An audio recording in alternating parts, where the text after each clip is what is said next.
Welcome to Defender. I'm your host, David Marsh, and today we have an excellent show lined up for you with special guest, Mike Sannella.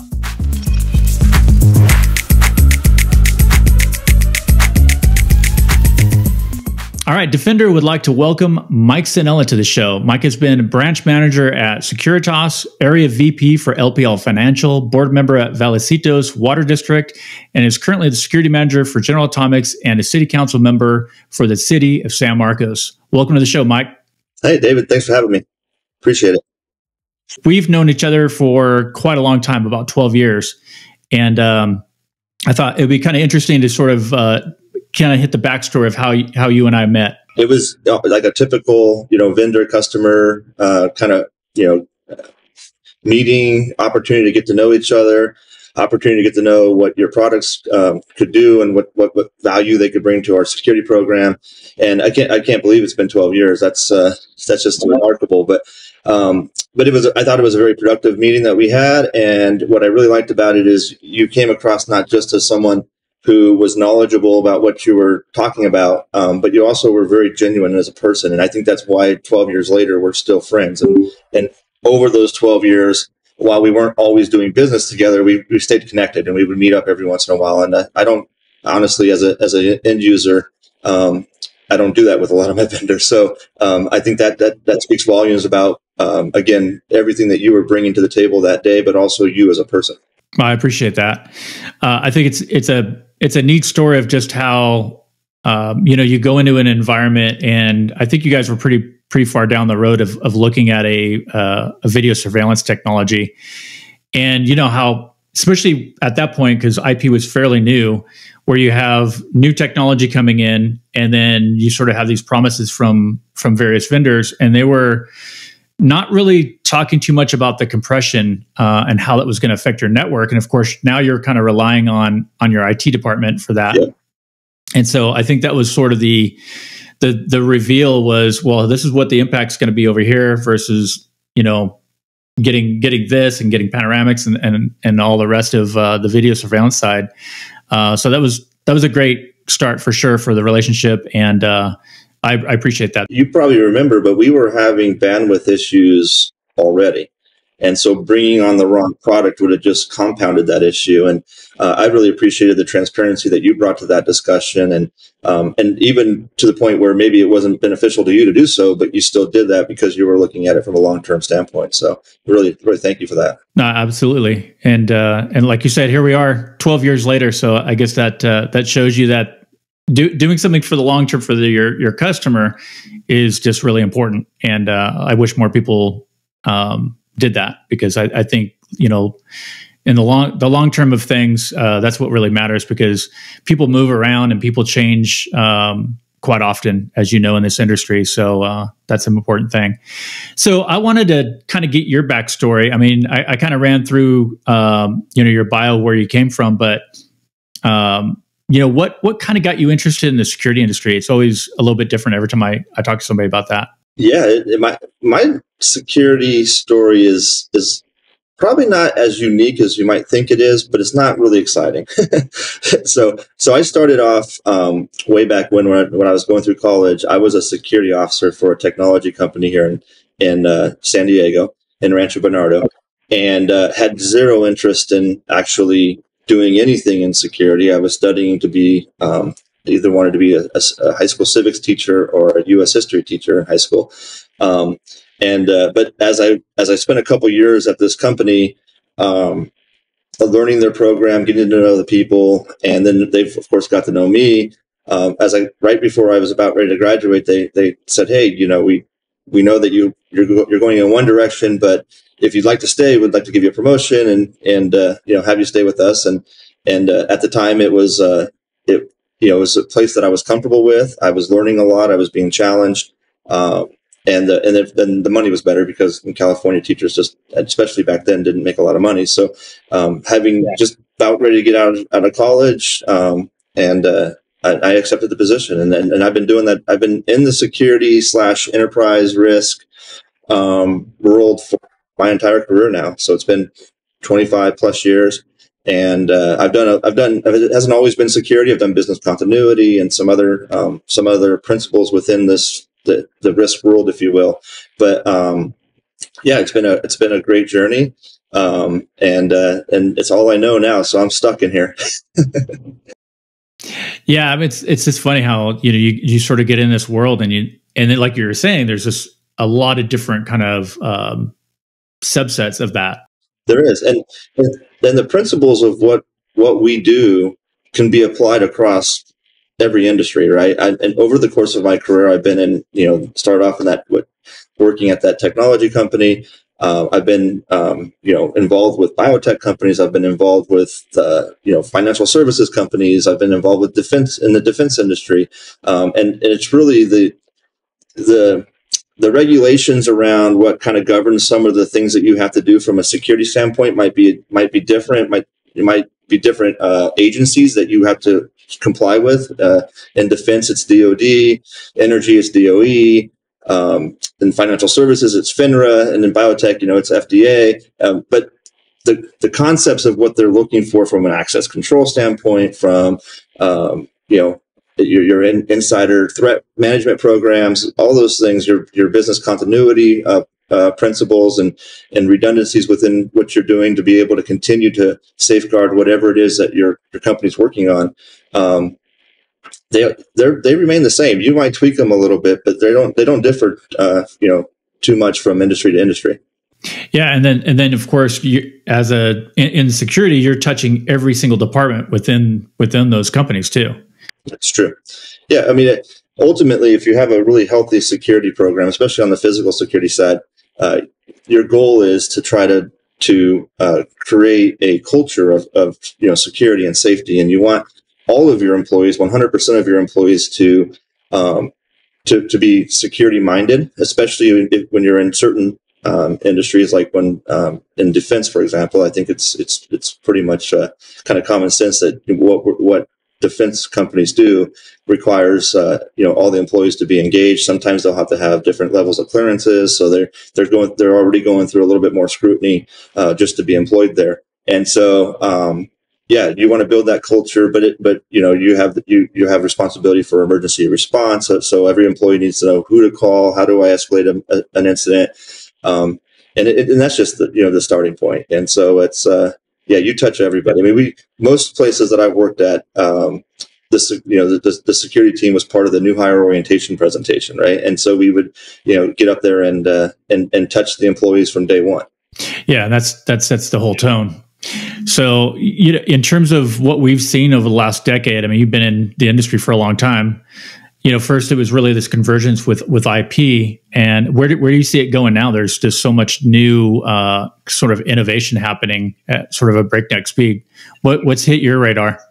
It's moving so fast. I think for us currently, we're not currently using a lot of cloud-based solutions, and I think we're going to start going that direction out of necessity. That'll probably be the biggest change to answer your question. But I went to ISC West a few months ago, and every time I walk on that floor, and you might think it's only been 12 months that have passed, but there's just so much evolution in the technology, and I think we're going to probably talk a little bit about AI and robotics and some other technology in the future, but it's all changing, and it's going to continue to snowball faster and faster as the years go on.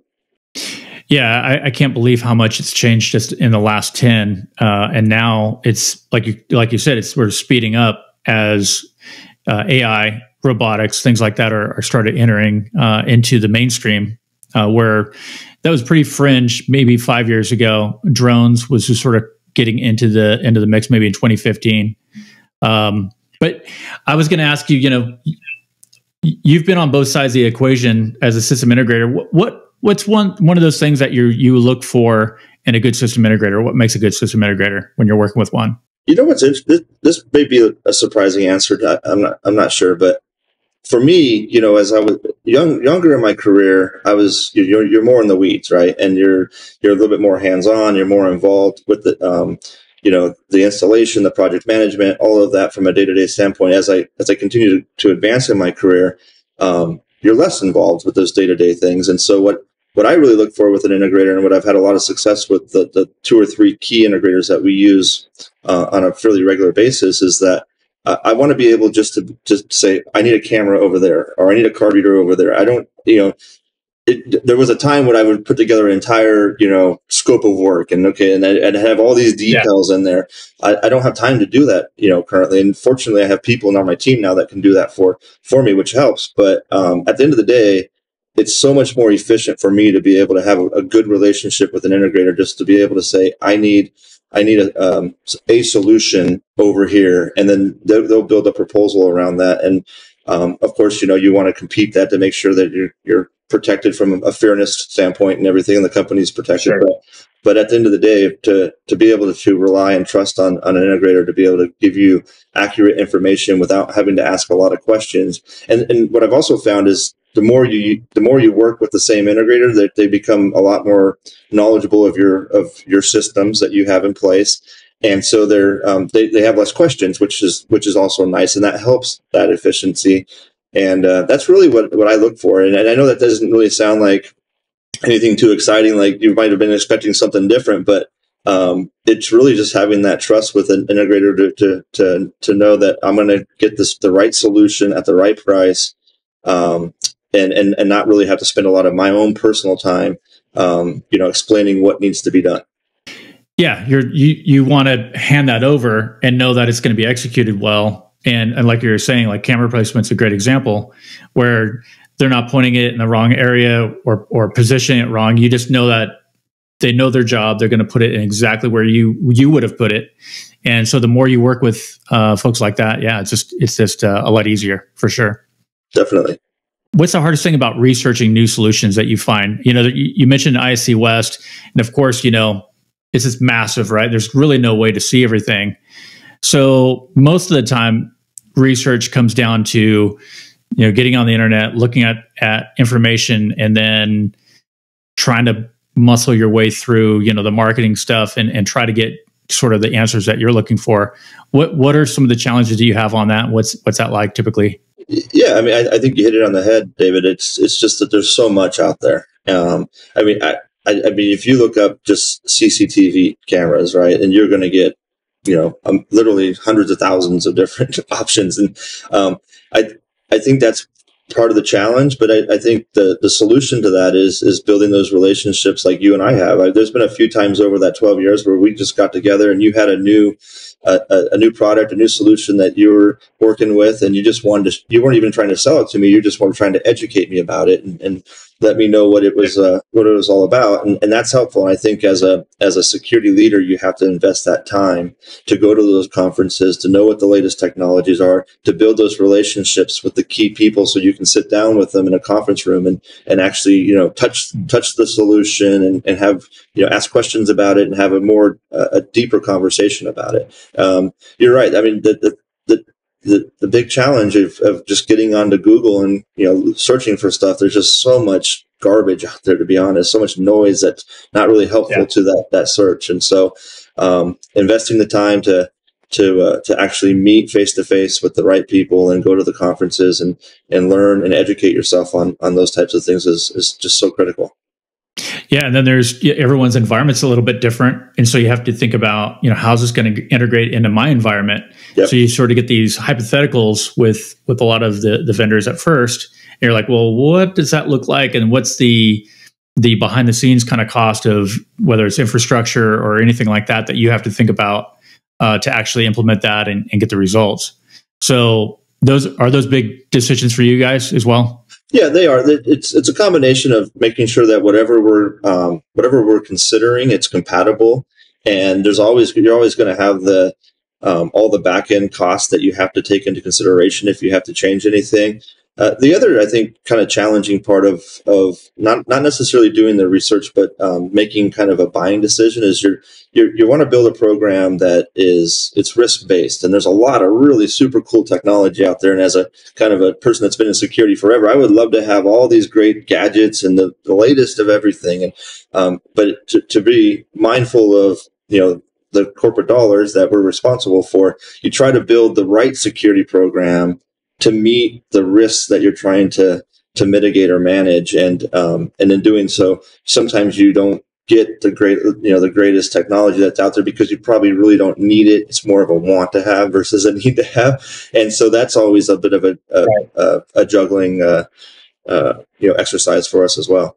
Yeah, I find probably one of the biggest challenges for people like yourself, in the security side, is they have to bring these things to their CFO and then really justify it, like you're saying, on a life safety, or what's the impact on this and for the dollar spent, and that some people are better than others at that. Do you have any advice for security professionals that are kind of tuning in, like they have to go before their CFO on this great solution that they like?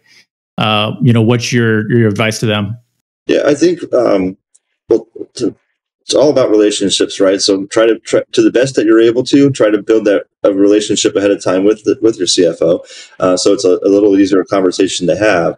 But I think the other piece of it is all of those agencies that I mentioned earlier, from the FDA to the DOD to the FINRA, they all have compliance requirements. So if you can tie what you're trying to do to meeting a compliance component to the actual business, I think that makes it a lot easier, because it takes away that want to have, and now it's okay. This is going to help us achieve this compliance piece of it. Or if we're ever audited, we'll be able to use this solution to pull up the data to show that we were doing what we said we were going to do from a security standpoint. And so I think if you can have that conversation and you tie it back to the core competency of the business that you're working in, I think it will really be it'll help go a long way when you're having those conversations. Yeah, we were kind of touching on this earlier, so you kind of got the wheels turning for me. Is you have to balance between insider threats and outside threats. What are the biggest challenges with that, and trying to sort of balance those two, and looking at solutions for that? Yeah, I think the challenges would be the same as with any threat, but with insider threat, every company has insiders, right? And so there's always a risk of that. And I think a lot of it just, again, depends on what industry you're in, what are you doing. But regardless what industry you're in, every company's got proprietary information. There could be other just concerns with workplace violence, and everything that comes with having people right around. And so I think part of the challenge is that this kind of ties into how quickly technology is improving and evolving, but the access or the availability of personal information is so readily available now with between our phones and our computers and everything else that we do, that I'm finding over time in recent years that you're having a lot more conversations with your legal department and your human resources department to have a conversation and also protect yourself from a potential litigation of like not overusing this technology or misusing this technology in some way that might invade somebody's privacy or go too far. And so that's one of the challenges that we're constantly looking at. It could be even just from nowadays, just even access control reports, right? And if you're looking at when did an employee access the building, how often did they come to work? We got a lot of those types of questions, especially during COVID, when people were starting to go work from home. But when we were trying to have people come back to work, and going into these different hybrid type of systems for work from home and work in the office, there would be some managers that really wanted their employees in the office. And so you get these questions. They'd come to the security department and be like, hey, can I get an access report on John Smith? Right. And we don't do that. Right. And so not simply just for, time and attendance. So, and that's at advice of, folks within the legal department and others. And so those are considerations that maybe we didn't have to really take too seriously 10 years ago. And it's just a different world that we live in right now, because we have so much information. And so you got to use it appropriately, and you got to use it wisely. And so that's one of the big challenges from the outsider threat perspective. That really depends on what industry you're in, because if you're in an industry that's either a very high profile, maybe you have a high profile CEO that's very recognizable, like a Bill Gates or something like that, right? That adds a different layer of risk to both principal and also the company. If you're in a controversial industry where maybe the products that you make, not everybody in the country or around the world embraces those products or the mission or whatever it might be, and so that could increase your outsider risk, and that's what really you have to do constantly. You're doing assessments of your program, but also your threat environment, and then ultimately you're going to design and implement a program that it's kind of an all risk approach, but it's you're going to try to capture everything that about what that threat environment looks like, and build a program that's appropriate to meet it, and have different levers in place that different. You always hear about the peeling back the onion, but different layers of your security program, so that it reduces your vulnerability. Right? If it gets harder and harder as you get closer to the center of it, and so that's the key. But I think a lot of that risk assessment part of it, ties a lot into what you're doing. I think if you're selling flowers at a flower shop, probably not too many people are going to be like looking in saying, "Oh, I'm mad because you're selling flowers." But if you're manufacturing guns or something like that, it might be different, right? So if you're manufacturing pharmaceuticals, depending on what the pharmaceutical is, it could be controversial. So it really just depends on what you're doing. What's funny too, it reminded me of the Chat GPT starts hitting and it went crazy, and then a bunch of these organizations, they're like, no, we don't want intellectual property going out the door because you guys are typing all this information into it. Yeah, and we're just at the tip of the iceberg when it comes to the artificial intelligence and just all the different technological advances that are coming.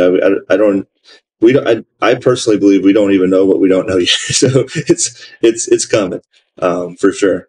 Man, isn't that the truth? I think about, this is a good kind of thing to probably touch on, is just, your thoughts on AI, robotics, and, high security environment. Do you see any risks of these things sort of entering in, even if they're security products? Like, what is your sort of risk assessment with some of this technology? Because there is so much to it that's very different. Yeah, I think there's going to, before I answer the question, I think we're definitely going that direction, and I think there's some benefits to it. I think it'll help security programs become more efficient in some ways. Maybe there could even be some long-term cost savings. There might be an initial investment, but your return on your investment will probably. There could be, depending on how you implement it, if you're able to save security officer hours and that kind of stuff, based off the technology that you're implementing, there might be a way to save some money there. Anytime you introduce new technology to your program, I think you have the risk that all of this technology is communicating out there, right? And bringing information in, putting information out, and that's it's no different than how you have to password protect your cameras, right? And so you got to, once you bring those lines of communication into your program, then you're opening an opportunity for somebody to hack into it and do things that they shouldn't do with it. So that's your biggest risk. And so you have to protect it. You have to make sure that whatever you're purchasing has some safeguards built into it, and then you have to make sure that you're using it in a way. I'm sure you've seen it many times that you've had customers that don't even password protect their cameras, right? And so they can get, if you have the IP address, you can tap in there and you can watch the camera from your house. So it can be dangerous, and I think anytime you have those lines of communications flowing back and forth in and out of your program, you need to make sure that the wrong people don't get into it. Yeah, especially with cloud. You were mentioning that earlier. It's just like, well, cloud is great because the benefits are massive, but at the same time, you have to. I'm sure there's a lot of check marks that have to go and be checked for you, and the cybersecurity side where you have other departments that have to look at this, before that even goes out. Yeah, definitely. yeah. It goes back to your statement earlier about how we work with and touch, every department within the company. I mean, just in this short conversation that we've had, we've talked about, our cyber team, HR team, legal team, so I mean, just in 20, 30 minutes of talking, right? And so it's absolutely true. We're engaged with everybody. And has cybersecurity sort of made you evaluate security vendors differently now? Now that we've definitely moved from sort of the basics of IP coming into the industry in the last, I'd say 5 years. It's definitely, people kind of got a wake up call with some of these vendors with being hacked. Yeah. I mean, you read some big names out there. I won't throw them out there, but big retailers, we've all heard about, the credit card issues, and it's something I think that has been top of mind for everybody in our security industry as we shop for different solutions and implement them within our programs. And I think, again, not to keep repeating the same thing, but it's just going to become more and more of a priority as time goes on. We have and we, like every company nowadays, has a cyber team, and they're involved in all of those different evaluations when anything, it may not even be a security solution. It might be something else that a server the company's buying for whatever different reason. And so the cyber team is always part of that. Certainly, one good practice is to kind of write some terms and conditions into your contracts, so that way you're level setting expectations and requirements from the get go. And so it's definitely been a big part of our decision making process, and it's just going to continue to become more and more of a big part of that. So yeah, I mean, everything's basically a little computer at this point, so I'm sure they touch almost every product. Yep. Yeah, for sure. So what else is on your radar in terms of just the industry at large? Is there anything that sort of has piqued your interest in things that you're sort of looking at or interested in? Yeah, we have where I'm at now, over the 25 years I've been in a bunch of different companies where their programs were in different levels of maturity. The program that I happen to be part of right now is fairly mature and is in a really good spot. And so we are, like I mentioned earlier, we're kind of looking at some cloud-based solutions, and we're working with our IT folks on that. But really, we're kind of in a good spot right now, and we're not really actively out there trying to bring on new technology. We're replacing and upgrading some of the stuff that we have, but it's there's not an active push for a new solution to solve a problem that we haven't already mitigated.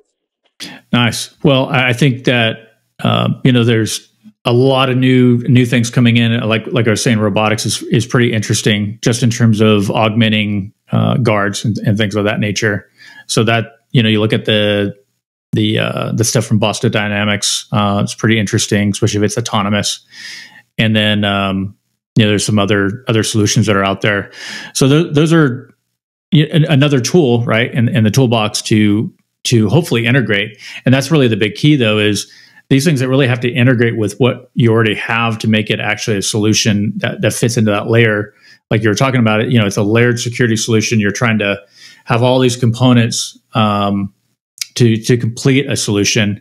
And I think that the robotics component is really interesting to me, together with AI, and AI maybe making analytics actually very accurate, so you're not getting all these false alarms like we have in the past. Yep. So tell me a little bit about what you're doing for a city council member for San Marcos. Yeah, the city council's been great. I was elected last November. Prior to that, I was an elected member of the water board here in North San Diego County for 8 years, and so I was fairly familiar with being part of a government board. But the government scope difference between the city and a water district is just night and day. And so it's been a learning curve. It's been exciting. For 7 months, now 8 months. I can't believe it's August. It's something that, yeah, I was a poli-sci minor in college. I've always kind of had a little bit of interest in government and politics, and I've been living in San Marcos since 1996. So I've been involved in the community for a long time, and different groups that we participate in, and some charities that we volunteer with, and I'm the kind of person that if I'm going to be part of a community, I want to give back. I want to be part of the decision making process. And and so I after doing 8 years at the water district, I decided to run and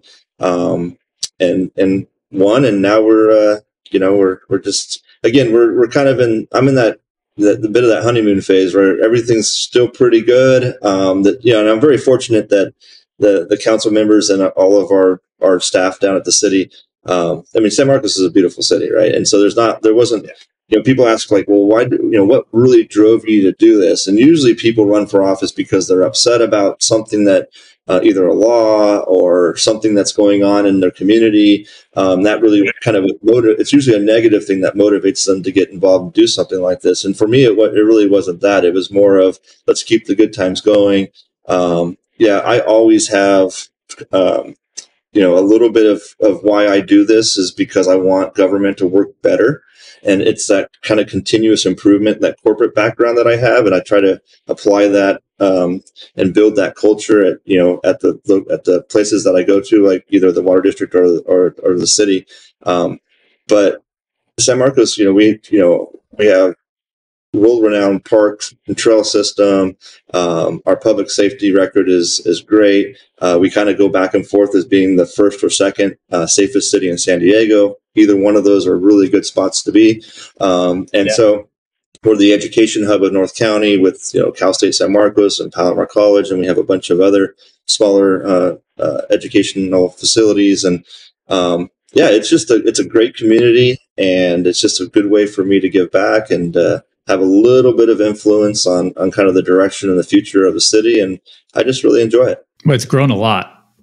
Yeah, it has. Since we first were there, it's like, wow, it's more than doubled since at least, 15 years? Oh, yeah. I would say it's about doubled. Yeah, probably over the last 15 or so years. And growth is good, but with growth comes challenges too, right? And so you have to keep your road infrastructure up.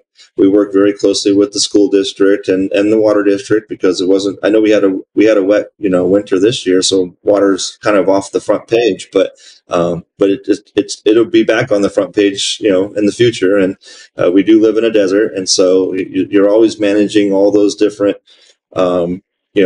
resources that you have. But you talk about growth and even housing in general, but that's one of the biggest challenges that we have as policymakers, is that there's a housing affordability crisis. And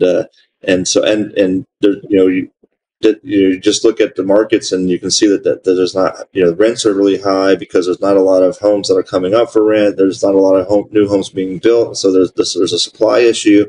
And so you're always trying so you're juggling these different challenges of finding the right balance of making sure that we have enough resources like water, or that our road infrastructure can handle new traffic coming in, but also adding enough supply, or at least approving enough new building supply that you can help at least slow down. I know that might even sound a bit comical right now because of the way housing costs are going, but to at least make sure that there's enough supply coming in to keep the cost of housing at least a little bit under control. And it's tough because it's just there's a lot of folks out there that can't afford to either rent or to purchase a home, and so you got to find that right balance. But that's another reason why I'm doing this, because if these were easy issues, then they wouldn't be issues. They would have been solved. So and so it's challenging, and I enjoy that. And I look at every decision that we make as a government body, at least from my perspective, is that it's all a balancing act. And so you know there's very rarely a hard yes or a hard no. It's always some sort of compromise. Resources are limited. Financial resources are limited, and so you got to prioritize, and you got to find that right kind of balance to get everything done and meet all the needs of the community. And I enjoy it, and so it's been a pretty exciting 8 months, and I'm looking forward to continuing to do it for at least the next 3.5 years, and then we'll see how the next election goes. Well, it's interesting. You touched on just the roads, right? Having the infrastructure there for these new homes are built. And how many times have we seen in other areas where they build this stuff up and the roads aren't really addressed, and then there's just massive traffic that's trying to squeeze through these existing roads. So, yeah, that's a big one. Is having maybe the developers think about that. Well, yeah, 100%. I don't know when the last time you drove up the Interstate 15 towards Riverside and Temecula, but it's when I was growing up as a kid, you could fly through there any time of the day and no problem. And now it's you catch it the wrong time, it's going to be a long trip. And the other interesting aspect I think a lot of people don't think about it when we're talking about road infrastructure and traffic is that we also have to keep in the back of our mind that we've talked about technology all day, right? And vehicle technology is changing, and so from the things that we hear when we go to conferences and listen to other subject matter experts on this topic, that whole concept of driving on the roads and what that looks like, it's going to be much more autonomous in the future. And there's going to be a lot of changes there. So how much you invest in new road infrastructure today, you may not necessarily see the entire benefit of that if things change. And from what we're hearing is things are going to be changing in big ways over the next 12, 15, 20 years, which sounds like a long time, but like we've known each other for 12 years, and it seems like it flies by, right? And so again, when we don't have any of our own money, we only have your money, right? Everything is tax dollars, and so we have to use it wisely. And if sometimes if a freeway needs to be expanded, you have to really take into consideration how long is it going to take to expand it? What's going to be the impact on the drivers while the construction is taking place? And then how long into the future will taxpayers benefit from that expansion? And with technology changing and vehicles driving autonomously, and you can put cars closer together and really leverage the technology. It's none, like I said earlier, none of these challenges that communities and regions have are easy, and there's a lot of considerations that have to go into every decision. So it's and again, that's part of the reason why I love it. Yeah, I mean, exactly. I mean, if there's no problems, you wouldn't be involved, right? So, yep. But it's pretty neat to have your own backyard, that you're involved in your own community and getting to that level where you're able to sort of be involved in the planning stages of some of the stuff. Because you've been there for so long too, so that's pretty neat, Mike. Well, thank you. Yeah, I'm enjoying it. Just kind of curious from your perspective as a security professional, and I value your advice and things. So, what do you want to see? We're sort of building this community of security professionals, and I definitely want to talk to more on the end user side, so they're able to sort of bubble up what they're looking for. Whether it's in vendors or system integrators or anybody. But what would you like to see on the defender side of things? What would be something that you would see as valuable? Yeah. I mean, I think what you're doing here with just this podcast is fabulous, and I think a lot of folks in the security world are going to really benefit from hearing from different perspectives and different people in different industries that are still doing a common thing with security. And I think the more that you can have that conversation, like I mentioned, I would meet with you and other key vendors over the years face to face, but this almost takes it, you're basically literally taking a microphone and you're putting it out there, and to where so many more people who you don't even know are going to watch this and access it. And that, will hopefully, maybe they'll learn something, maybe they'll reach out to either you, me, or whoever else you're interviewing. And it just kind of keeps those lines of communications and those relationships going. And I think that's really, keep doing what you're doing, because I think you're on the right track. I appreciate that. Yeah, I mean, that's the goal, is to make it where somebody doesn't have to make all the mistakes that one would have to do before, and just find information a lot easier, as we're sort of going over. Going on Google is not easy, and then you have a lot of information to go through. So I'm hoping to sort of consolidate that, make one place to make it a little bit easier for people to find what they're looking for. But super, it starts with people, right? Because it's typical, like you were saying earlier, that there's a lot of commonality between just challenges that you have, whether you're in biopharma or corporate security or whatever it is. There's still commonalities within the security. So hopefully, as more of these great minds come together and tell people, what their experiences are, that'll help some of the other people in those other industries as well. So absolutely. Awesome. Well, thanks for jumping on. I really appreciate it, Mike. It was great talking to you again, and good luck with your city council membership. I think it's awesome that you're involved in that, and hats off to you, man. Well, thanks, David. It was great seeing you again. I really appreciate you having me come on, and looking forward to watching the finished product, and reach out anytime. Keep in touch. Absolutely. You got it. Thanks, Mike. Have a good night, David. It was great speaking with Mike. I hope you enjoyed the conversation and hearing from other security professionals. If you haven't already subscribed, click the link below, hit the notification bell for new episodes, and until next time, this is David with Defender.